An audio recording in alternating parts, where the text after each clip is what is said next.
우리가 계속 살펴보는 우리 교리문답 계속 이어서 살펴보도록 하겠습니다. 오늘은 이제 19문에서 20문답 죄인에게 주시는 은혜에 대해서 우리가 살펴보겠습니다. 제 19문 읽으면 여러분 답을 읽으시면 되겠죠. 자, 19문을 먼저 읽겠습니다. 형벌을 면하고 다시 하나님의 은혜를 누릴 방법이 있습니까?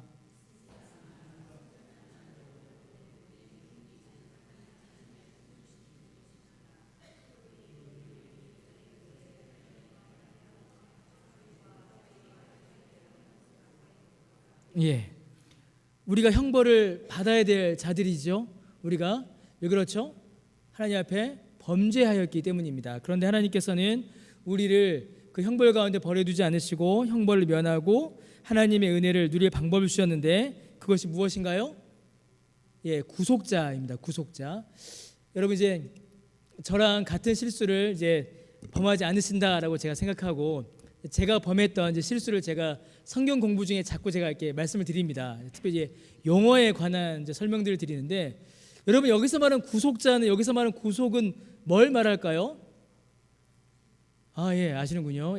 여기서 말하는 구속은 잡혀가는 구속이 아닙니다. 저만 그렇게 생각했나요? 제가 이게 많이 놀랍니다. 저만 이렇게 생각했구나. 그런 게 한두 가지가 아닌데 저는 얼마 전은 아닙니다. 20대 때까지 성경 공부를 제대로 배우기 전까지 여기 나오는 구속자를 이 잡아간다, 어레스트로 생각을 했어요. 그래서 예수님께서 우리를 잡아가시는구나. 제가 제 마음대로 해석을 한 거죠. 근데 여기서 말하는 구속은 이 어레스트, 잡아가다가 아니라 영어로 리딤이죠. 그래서 구하고 속, 값을 치룬다라는 겁니다. 그러니까 구하여 값을 치르는 자, 그게 구속자죠. 그래서 우리를 어디에서 구하세요? 죄에서 구원하시고 우리를 죄에서 구하시기 위하여 치르시는 값, 속, 그 죄값은 무엇이죠? 십자가, 예수님의 죽음. 이게 이제 구속자입니다. 다 아시는 거 제가 그냥 한번 웃자고 한 이야기입니다. 이 부분에 대해서 이제 웨스터민스터 소요리 문답은 좀 더 자세하게 우리에게 좀 설명을 해줍니다. 제가 먼저 질문을 읽겠습니다. 하나님께서는 온 인류를 죄와 비참의 상태에서 멸망하도록 버려두셨습니까? 답을 읽겠습니다.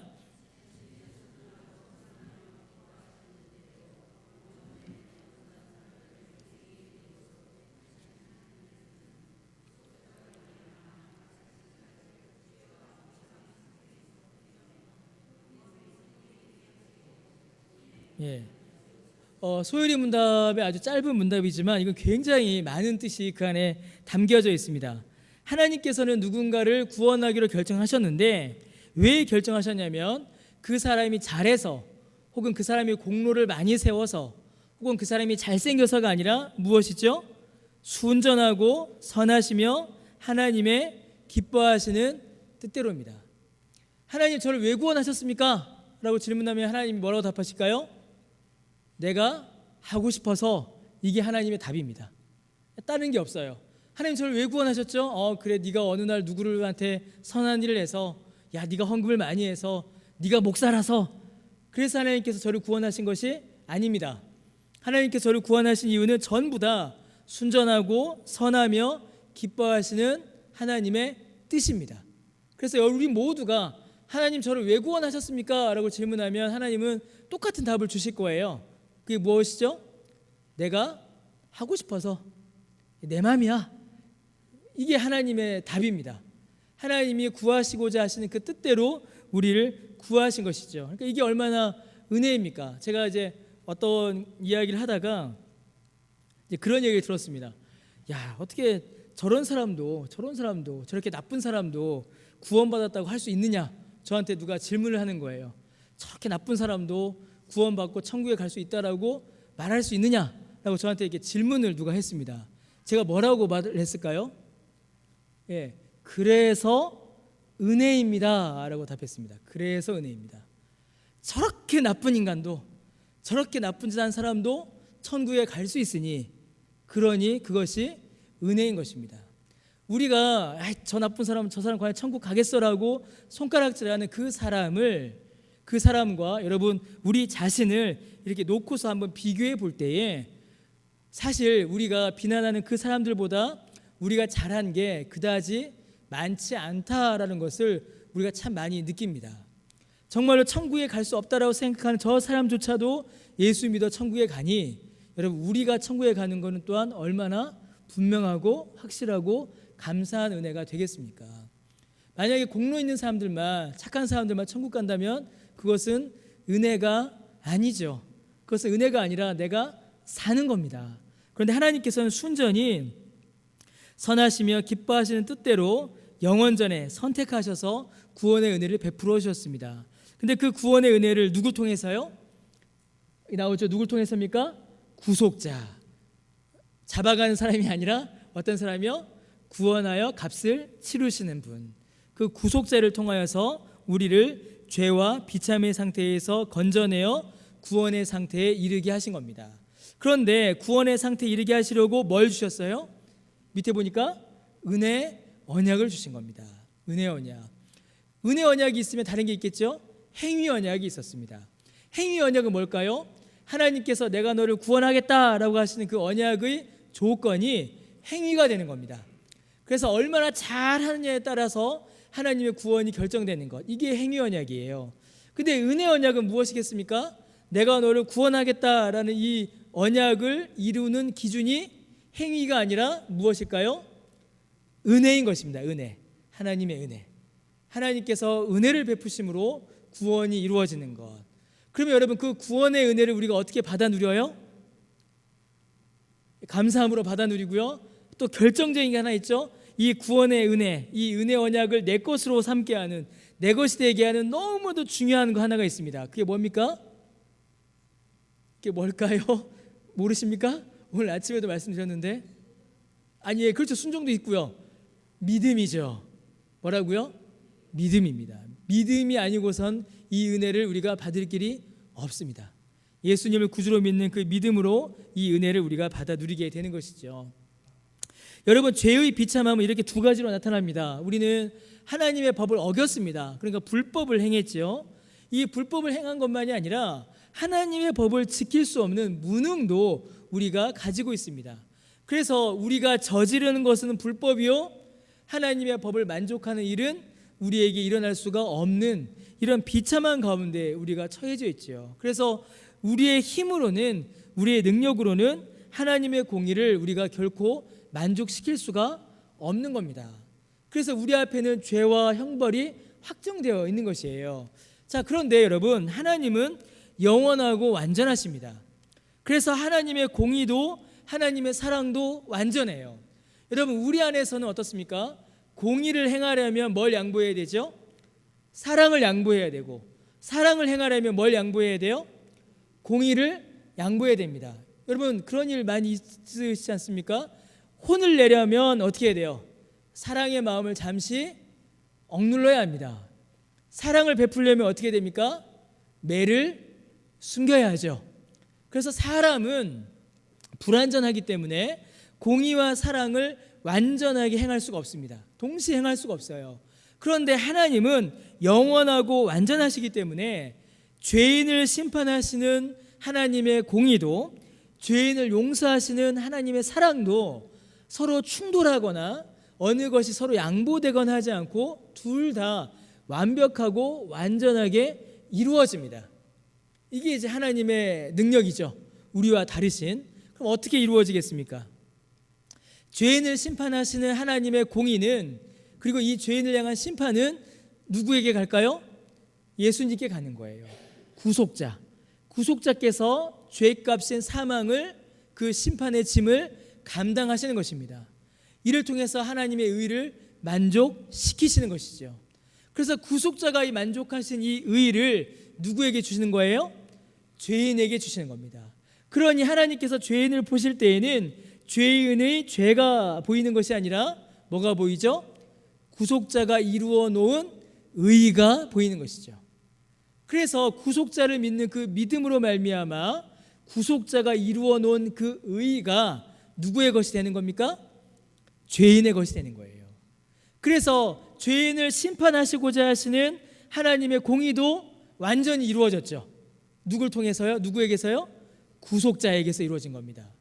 그리고 죄인을 용서하시는 하나님의 사랑도 완전히 이루어진 것입니다. 누굴 통해서요? 구속자를 통해서.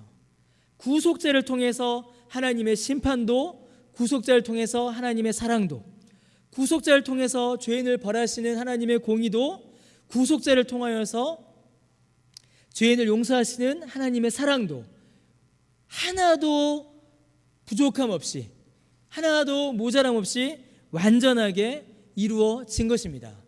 그럼 여러분, 이제 우리가 누구를 알아야 되죠? 구속자를 알아야 되죠. 제가 일부러 지금 구속자를 말씀을 안 드린 겁니다. 여러분, 그러면 이 일을 이루시는 구속자는 누구입니까? 답을 읽어보겠습니다.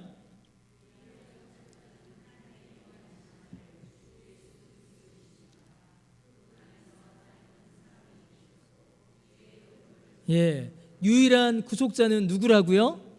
예수 그리스도밖에 없습니다. 여러분, 그 어느 누구도, 그 어떤 사람도, 그 어떤 존재도 우리의 구속자가 될 수 없습니다.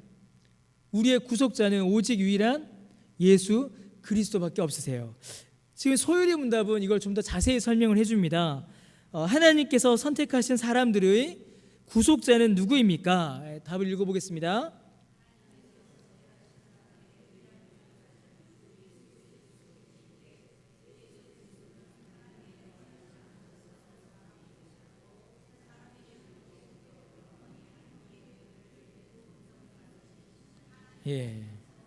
사람입니다. 구속자는 누구세요? 예수 그리스도이십니다. 하나님께서 영원한 자기 아들을 우리를 구원하기 위하여 주신 것입니다. 그리고 하나님이신 그 아들이 사람이 되셔서 그 육체의 모든 고통, 죄의 짐을 담당하셨습니다. 이것이 우리의 구속자이신 예수님께서 우리를 위하여 행하신 일들입니다. 여러분, 그러면 우리가 이제 20문까지 봤잖아요. 그러면 21문부터는 무슨 이야기가 나올까요? 한번 맞춰보십시오. 우리가 20문까지 쭉 봤어요. 20문까지 보니까 하나님이 창조하셨는데 사람이 죄를 지었어요. 근데 그 죄 지은 사람을 하나님께서 심판하셔야 되는데, 그게 율법이었죠. 심판하셔야 되는데 갑자기 누가 등장했습니까?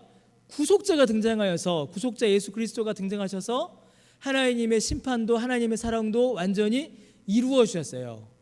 그래서 창조에서 시작한 그 요리문답이 20문에 오니까 구속자 예수 그리스도에서 딱 끝납니다. 그럼 21문부터는 여러분 무슨 내용이 나올까요? 무슨 내용이 나올 것 같으세요? 그렇죠. 21문부터는 예수 그리스도가 누구이냐에 대해서 나옵니다.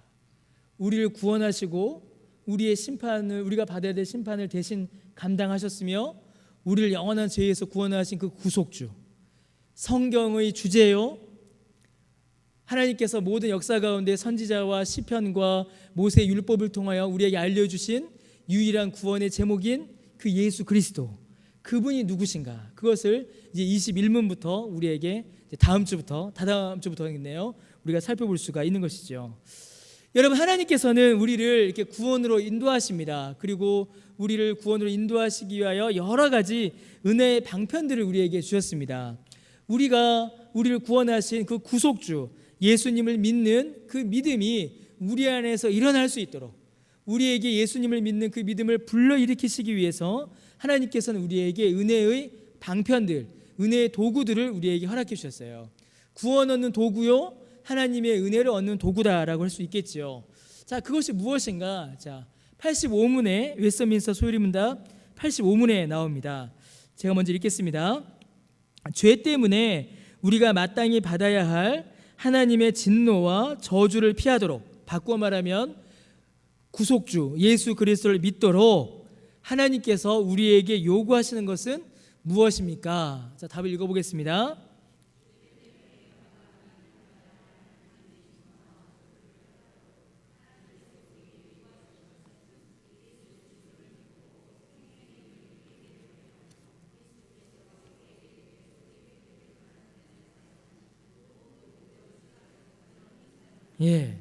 우리가 구원받고 구속자의 그 은혜를 누리기 위해서 하나님께서 우리에게 베풀어 주신 도구들이 있다라는 것이죠.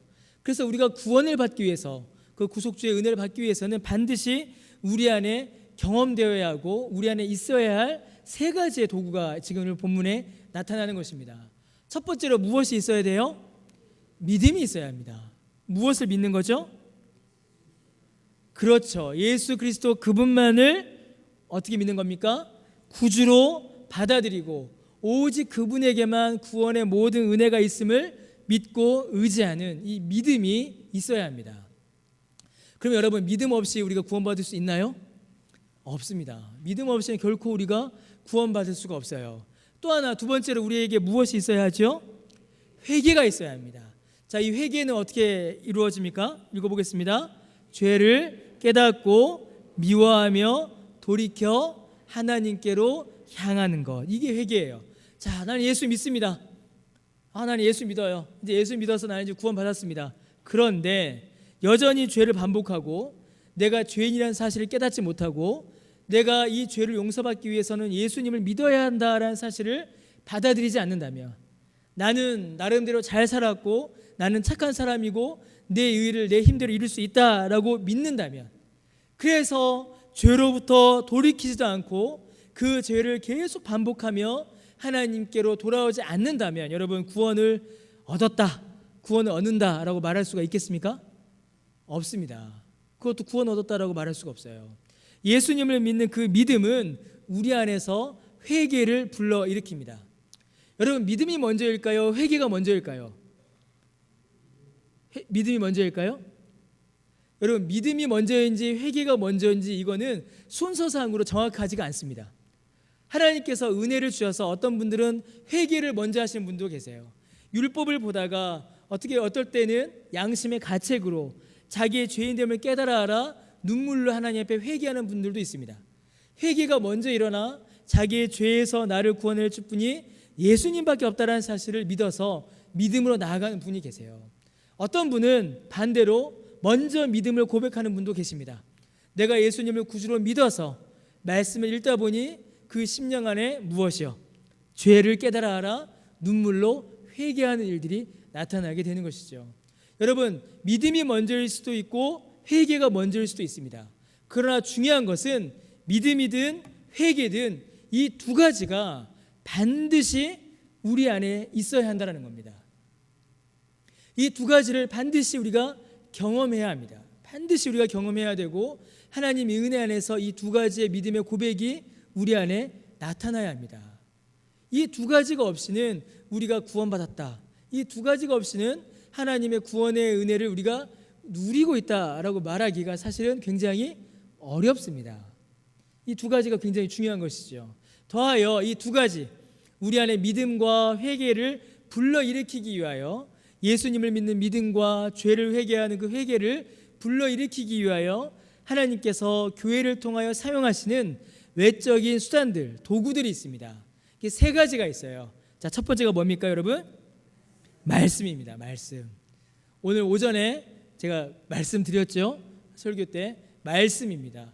이 말씀을 통하여서 우리는 예수님을 믿는 믿음과 죄를 주 앞에 내려놓는 회개를 경험할 수가 있습니다. 여러분, 이 말씀은 어떻게 우리에게 주어진다고요? 그렇죠. 감사합니다. 잘 들어주셔서 너무 감사합니다. 이럴 때 참 힘이 납니다. 어떻게 해요? 교회의 설교를 통해서. 제가 목사의 설교, 저의 설교라고 하지 않고 여러분 뭐라고 말씀드렸죠? 교회의 설교라고 말씀드렸어요. 교회의 설교. 왜 그렇습니까? 교회의 설교는 저 개인의 설교가 아닙니다. 제가 하고 싶은 말을 제가 성경을 골라서 여러분께 드리는 말씀이 아니에요. 그렇게 해서도 안 되고, 만약에 그렇게 말씀을 전한다면 그것은 설교가 아닙니다. 강단에서 그래서 강단이 중요하고 소중한 곳입니다. 강단을 제가 막 우상 숭배하는 게 아니라, 그래서 저 강단은 어떻게 보면 생명의 역사가 일어나는 곳이며 저 강단은 정말 너무도 귀하고 소중한 곳이에요. 여러분, 그래서 하나님의 말씀에 부합되는 말씀, 하나님의 뜻이 전달되는 말씀이 저 강단에서 설교되어야 합니다.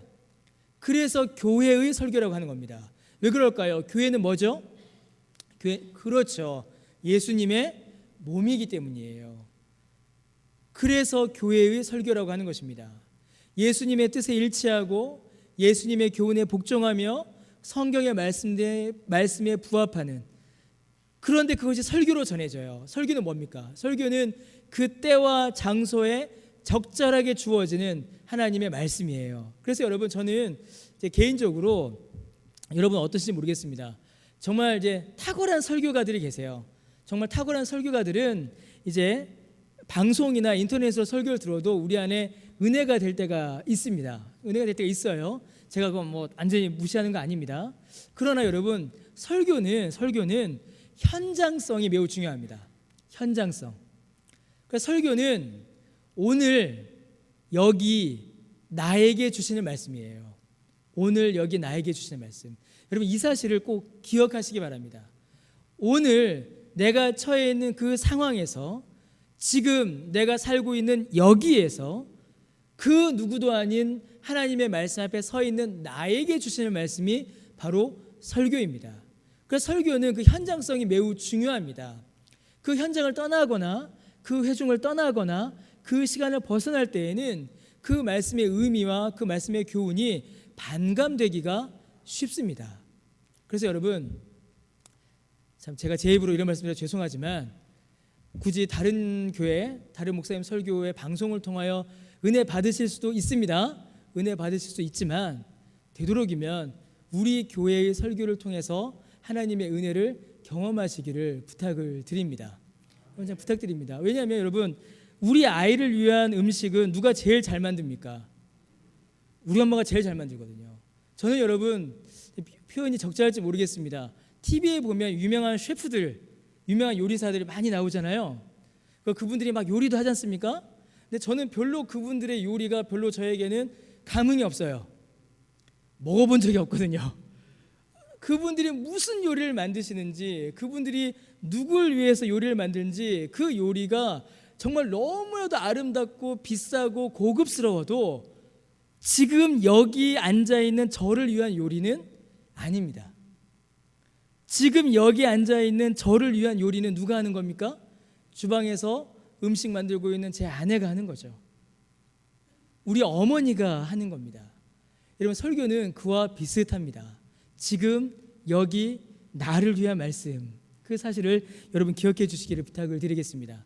또 하나가 있어요. 말씀이 있고, 그리고 이제 성경도 열심히 읽으셔야 합니다. 성경 읽기 포기하시면 안 돼요. 제가 설교 원고에는 매일 성경 사세요라고 이렇게 써놓고 제가 오늘 읽지 않고 막 넘어갔습니다. 여러분, 매일 성경 쉬지 마십시오.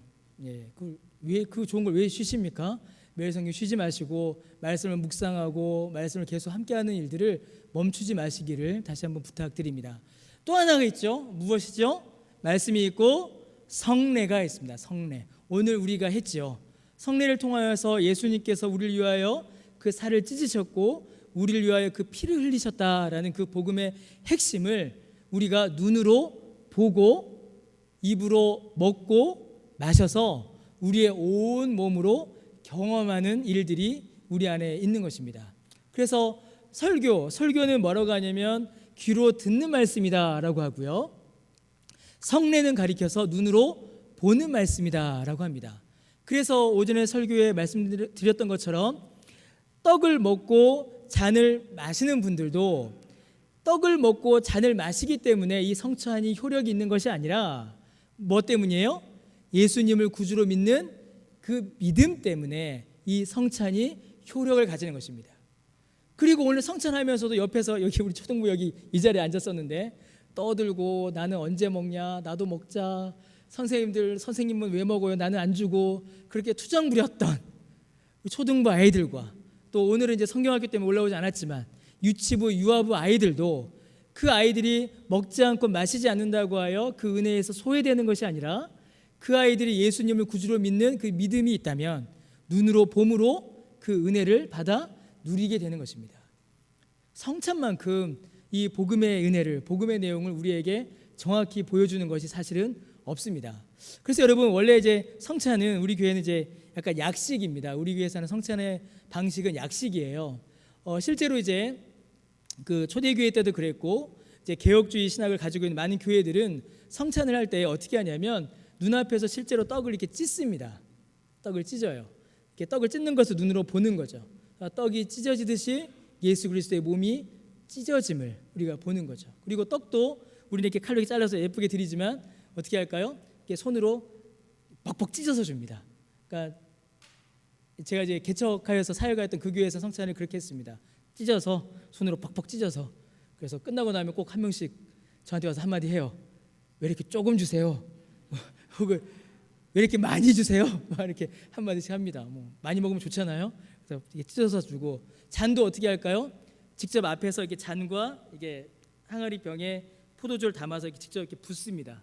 붓는 것을 실제로 보여줍니다. 그래서 포도주가 이렇게 부어지듯이 예수 그리스도의 피가 십자가에 의해서 이렇게 부어졌다라는 것을 실제로 이렇게 보여주지요. 그래서 눈으로 보는 성찬, 눈으로 보는 복음에 대한 성격이 이 성찬을 통해서 더욱더 분명하게 나타날 수가 있습니다. 또 하나 있죠. 마지막으로 무엇이 있죠? 왜 갈수록 대답이 작아지십니까? 뭐죠? 기도입니다. 기도하셔야 합니다. 기도해야 합니다.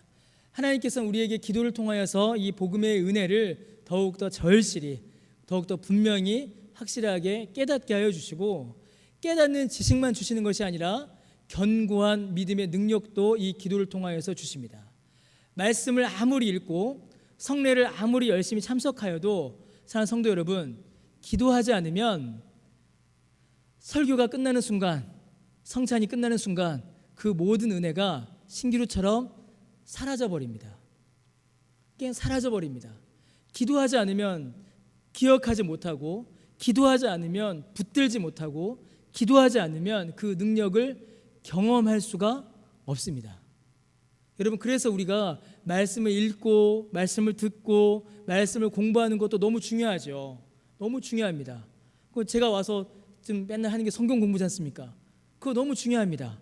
성례 중요합니다.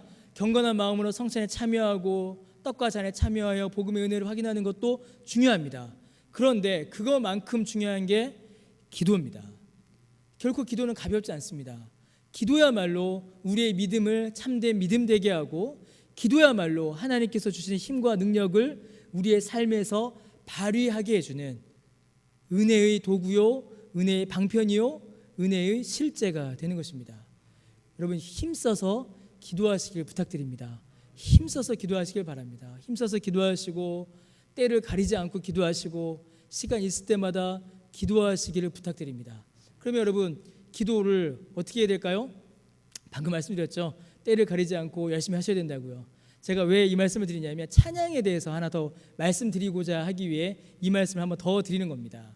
여러분, 찬송은 뭡니까? 찬송과 찬양. 여기에 들어가 있지 않지만요, 찬송과 찬양은 기도에 포함되어 있습니다. 찬양은 곡조가 붙은 기도이지요. 그래서 여러분, 좋은 찬송을, 좋은 찬양을 부르시길 바랍니다. 곡조가 분명하여서 그 가사를 분명히 우리에게 이해시키는 찬송, 또 가사가 건전하고 성경적이어서 복음의 내용을 분명히 우리에게 알려주는 찬송을 여러분 더 많이 들으시고 더 많이 부르시고 그 찬송을 통하여 기도하시는 그 은혜를 누리시기를 주님의 이름으로 부탁드립니다. 여기까지 보도록 하겠습니다. 혹시 항상 열주어도 항상 질문하시는 분은 안 계시지만 그래도 또 여쭤보겠습니다. 혹시 오늘 한 내용 중에 뭐 질문하시고 싶으신 거나 또 확인하고 싶으신 거 있으신 분 혹시나 계실까요? 안 계시군요. 부탁드리기는